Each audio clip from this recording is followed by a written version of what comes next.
বন্ধ কৰিব 9 বজাত 9 বজাত কি কাৰণত বন্ধ কৰে এইটো জিলা প্ৰশাসনৰ নিৰ্দেশ তেওঁলোকৰ নিৰ্দেশ মতে পালন কৰি আছোঁ আৰু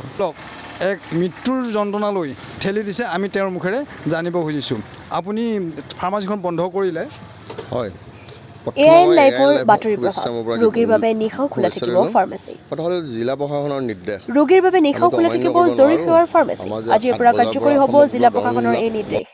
যোৱা 26 নৱেম্বৰত দৰঙত নিশা ঔষধ বিচাৰি ৰোগীৰ চিৎকাৰ শীৰ্ষক এটি অনুসন্ধানমূলক বাতৰি AIN লাইভত প্ৰচাৰ হৈছিল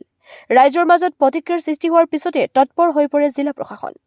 AIN লাইভৰ হাতত পৰা তথ্য অনুসৰি জিলা প্ৰশাসনৰ নিৰ্দেশত সমগ্ৰ জিলাখনৰ সৈতে চিপাঝাৰত আজিৰ পৰা নিশাৰ ভাগত ক্ৰমে life medical Trinayan medical Mriganka medical Kakati medical Asha medical medicine centre আৰু জিজ্ঞাসা মেডিকেলে প্ৰতিদিনেই নিশাৰ ভাগত পালন কৰিব ঔষধ বিতৰণৰ দায়িত্ব নিউজ ডেস্ক AIN লাইভ